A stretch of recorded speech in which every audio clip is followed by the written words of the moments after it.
What's up everyone, it's Sprometheus, and today we are celebrating my 100th YouTube video. And that's quite a milestone. Honestly, making 100 videos doesn't seem like a lot when you look at people who do this every day, but this whole production is basically me. I do all the editing, all the filming, all the shooting, all the audio. Everything is something that basically I'm doing. So it's a lot of work, it's quite an endeavor, and it was something that I started just for fun, and now it's become something that's not only fun, but it's kind of developing a community, and it's pretty cool. So having 100 videos is kind of a cool milestone, and I wanted to take a time out and sort of sit in a different corner of this room that I'm always filming in and answer your questions and kind of engage with the audience. I don't get a chance to do this via a video very often, or I don't do it with a video very often. So I wanted to reach out and see if you all had any questions and answer some questions from viewers. So I put out the feelers on Instagram to get some questions. Some were inappropriate. Others were just a little too specific, like, why is my Colombian coffee running faster than my Brazilian coffee, which is just confusing and kind of not really the point of a Q&A.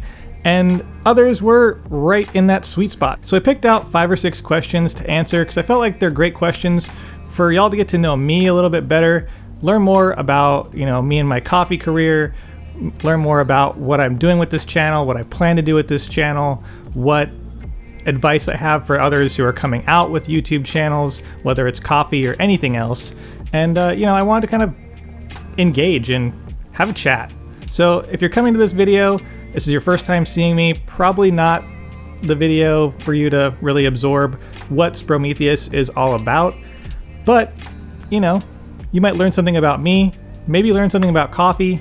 And if you want to learn something about espresso, latte art, whatever, definitely feel free to jump to any of my other videos, which are generally more educational. This one's more of kind of just a hangout. So let's just dive into these questions.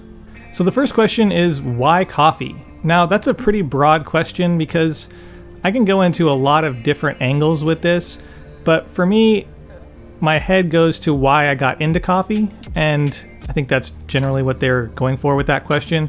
And for me, coffee is kind of a land of misfit toys. I fell into coffee because I didn't fall into the career that I wanted to go into or that I studied for. I went to college and actually worked as a police officer for about 2 or 3 years in various aspects of law enforcement, and I just didn't fit in, and it was obvious.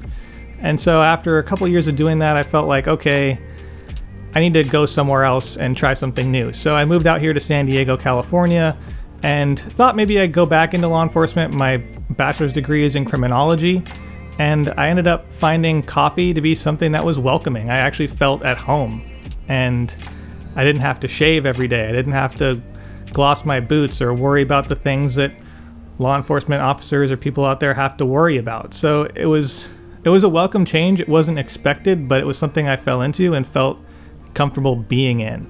And so far, I don't have any regrets. The second question is, why did I start my YouTube channel, and do I have any advice for those starting out? And I started my YouTube channel kind of to offset writing.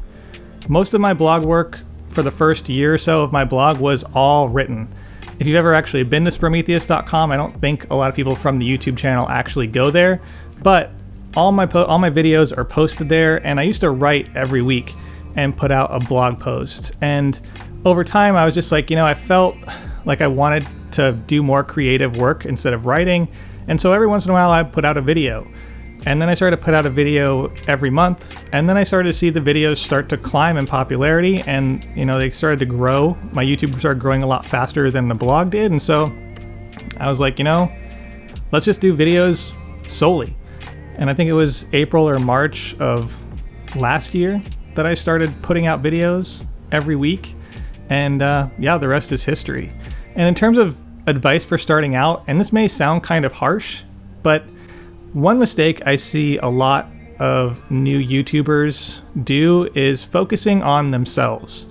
And like I said, this may sound kind of harsh, but when you first start out, no one really cares about you, like as a person. You are somebody who is providing them a service on YouTube. Unless you're a famous person or somebody who has some kind of exciting life to share, if you're just somebody who's making coffee in your kitchen, make your videos informational, make your videos educational. Because if you start out with videos like this, where you're talking to the camera, you have no connection with that audience. That audience doesn't really want to hear from some person they don't know about their lives or their philosophies. They want to know, like, what benefit am I getting from this video? And if they don't see a benefit, they'll move on. You won't gain a subscriber. You won't gain any traction there. So definitely just keep the videos relatively short, keep them educational. You know, you don't have to make the highest quality, most beautiful content. You don't have to use all these crazy transitions and animations, and you're not Peter McKinnon. You know, it's one of those things where you don't have to do these things, because high quality content, like in terms of your camera work and your audio and all those things, doesn't necessarily equal high engagement. You can have all the coolest transitions and video effects, but if there's no benefit, or you have to really dig for that benefit as a viewer, no one's gonna watch. So that's my big advice for anyone starting out on YouTube or any video platform for that matter. The next question is, where do I want to be at my 200th video? It's crazy to think that I'm at my 100th video right now, and thinking forward to my 200th video, I have goals in my head set that are basically numerical. You know, I want to have 100,000 subscribers. That would be great to have that within my next 100 videos or less, ideally. But in the end, I don't really know. I can't really tell you what I want out of this channel. Like I said, it kind of started out as something that was a pastime, sort of like a resume builder for somebody who wasn't in coffee for very long, before, you know, today.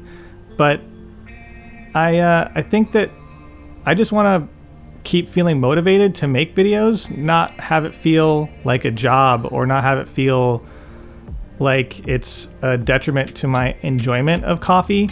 I do find myself oftentimes not being able to drink coffee like I used to, in terms of being able to go somewhere. Obviously this is pre-COVID, but going somewhere and sipping on a coffee and chatting with friends, I'm always in this content mindset that is kind of frustrating, and it's sort of hard to break from.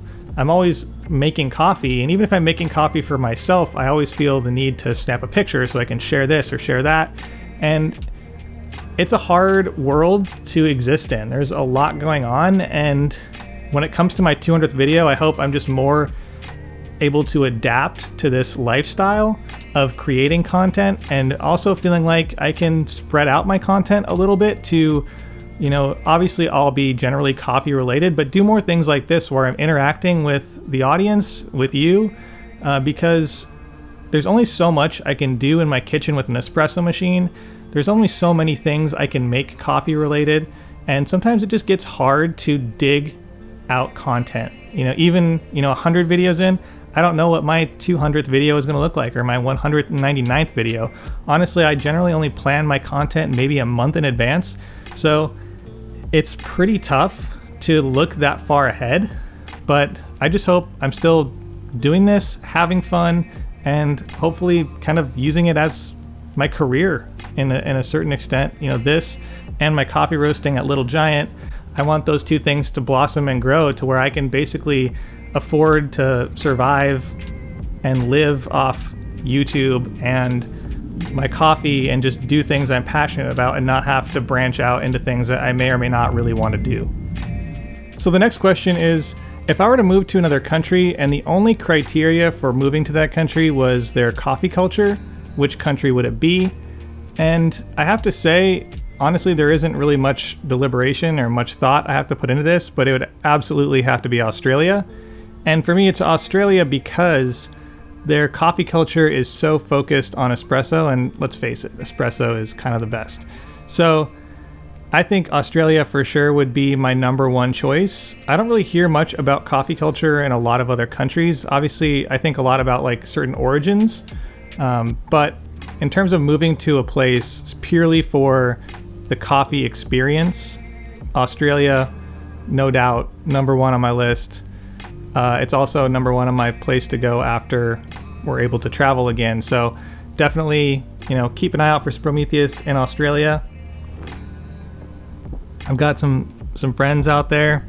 Big shout out to Padre Coffee for sending me coffee all the way from, and I'm going to say this like an American, Melbourne, but I'm on 90 Day Fiance, they call it Melbourne or something. So, one of those two, Melbourne, Melbourne, either way, Australia, I'm coming at you probably, hopefully in the next year or so. So this next question is kind of an interesting one, and it's a little bit close to home. So this question is, do you feel like the espresso at home group or crowd has turned slightly toxic or gatekeepy?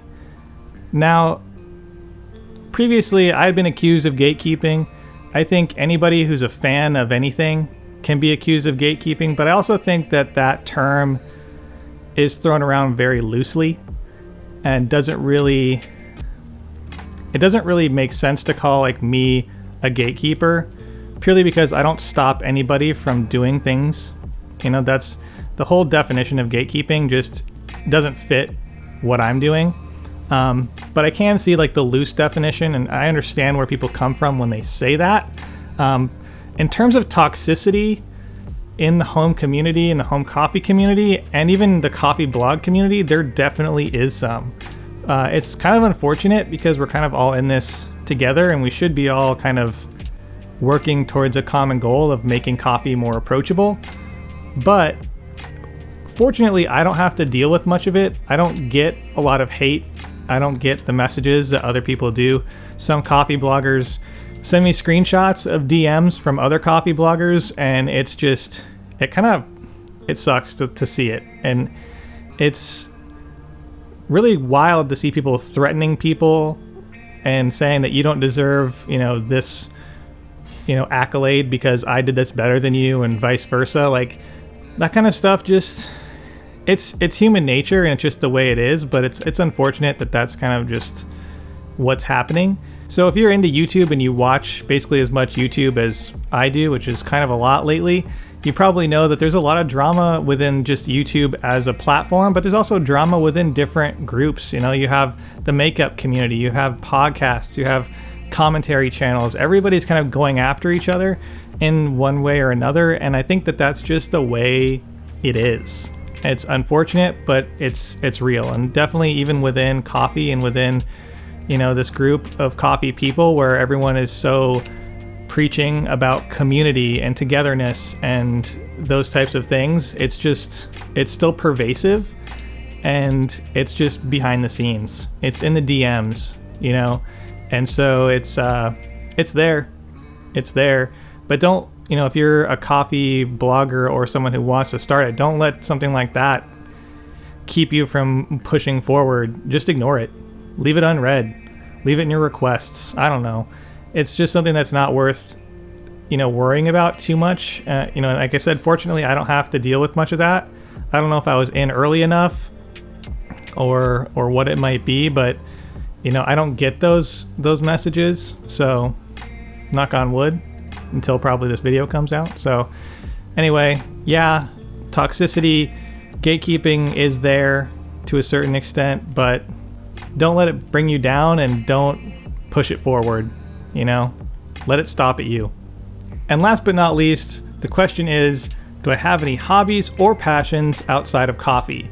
And even though sometimes it doesn't feel like I do, I actually do. So I am a bit of a gamer, and I have been through my whole life, growing up with Mario all the way to today, where, I spent a lot of time on PUBG.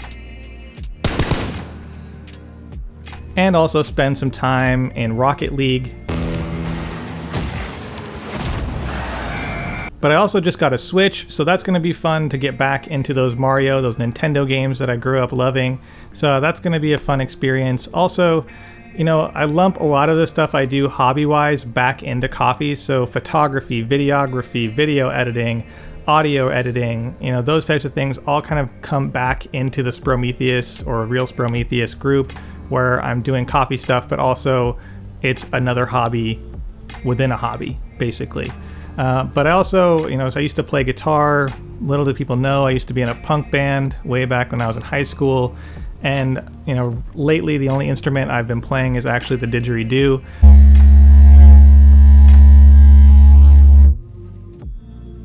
Now I just use it to throw out some sick resonance and probably annoy the shit out of my neighbors.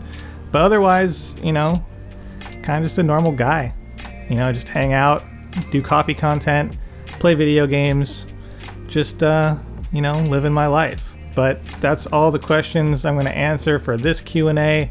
Hopefully this video wasn't too incredibly boring to watch. I know everybody seems to like this onesie, so I put this on even though it's like 80 degrees outside and I'm sweating. And I also, you know, threw together a nice celebratory, what would I call this? Flat white teeny? I don't know. Put your ideas for the names for this drink down in the comments below.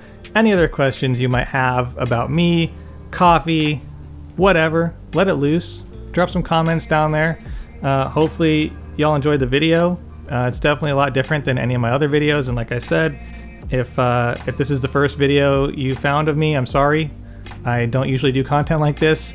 Check out the rest of my channel. I'm sure you'll find something that will teach you a thing or two about coffee.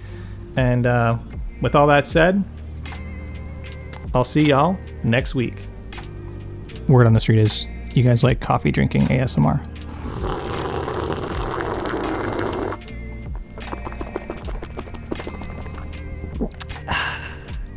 Is that good? And a big thank you to my October Patreons, Ads, James B, Jacob P, David W, Christopher, John K, Squeegee, Roe, Brian, Lisa, Obo, Andre, Rick Racer, Sean, Noel, Spookus, Bound Coffee, Mika, Samantha, Nathan, Claire, Steven, James K, Josh, Andrew Horrison, Bobby, Corey C, Curry, Jeff Roth, Ninja Warrior Coffee, Testing 123, Jason C, Dave B, Jerry, RD, Tim, Matt, Tony, Zachary V, Tyler F, UK Espresso, Robert Underdunk, Jeffrey Oliver, Thomas, Daniel, Mike, James, Brian, Brandon, Tyler, and Kay. And of course, a big thank you to the barista and barback tiers. If you want any information on my Patreon, there's a link in the description and in the upper right hand corner right now. And lastly, a big thank you to you for watching. Don't forget to like, share, and subscribe. Hit that little bell button for notifications of new videos posted every Friday. Follow my Instagram at Sprometheus for content throughout the week, my blog at Sprometheus.com, my coffee at littlegiant.coffee, and as always, stay caffeinated, Pony Boy.